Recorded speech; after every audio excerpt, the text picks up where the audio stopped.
আসসালামু আলাইকুম। 2-3 বছর আগেও আমার কাছে অনেক কবুতর ছিল, কিন্তু এখন মাত্র এক জোড়া আছে। কিন্তু এই এক জোড়া আপনাদেরকে দিয়ে দিতে হবে, কারণ অনেকেই কমেন্টে বলছেন এটা আপনাদেরকে দিতে। কিন্তু সবাইকে তো দেওয়া সব পসিবল না, কারণ জোড়া আছে একটা। সো এটা আমি গিভওয়ে করব, মানে আপনাদেরকে দিব। কিন্তু এটার জন্য ছোট্ট একটা কন্ডিশন আছে আমার, সেটা হচ্ছে যদি এই ভিডিওতে 100+ কমেন্ট আসে তাহলে আমি এটা গিভওয়ে দিব। সো দেখা যাক 100+ কমেন্ট আসে কিনা।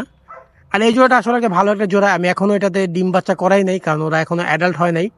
আর 15-20 দিন পরে ওরা অ্যাডাল্ট হয়ে যাবে, তখন থেকে ডিম বাচ্চা করবে। আর আমার ফার্মে একটা জঙ্গল গাছ পাইছি আমি। এখন এটা কি রাখা উচিত হবে কিনা আমি জানি না, এটাকে ছোট ছোট আবার ফলও হয়েছে। সো একটু জানেন আমাকে এটা রাখা উচিত হবে কিনা। আর কবুতর গিভওয়ে চাইছেন, ওকে দিতে পারবো আমি, বাট এই হাঁস কেউ ভুলও গিভওয়ে চান না, কারণ আমি খুব কষ্টে কালেকশন করছি আর খুব কষ্টে এগুলো পালি। সো এটা যদি গিভওয়ে চান, আমার অ্যান্সার একটাই হবে নো।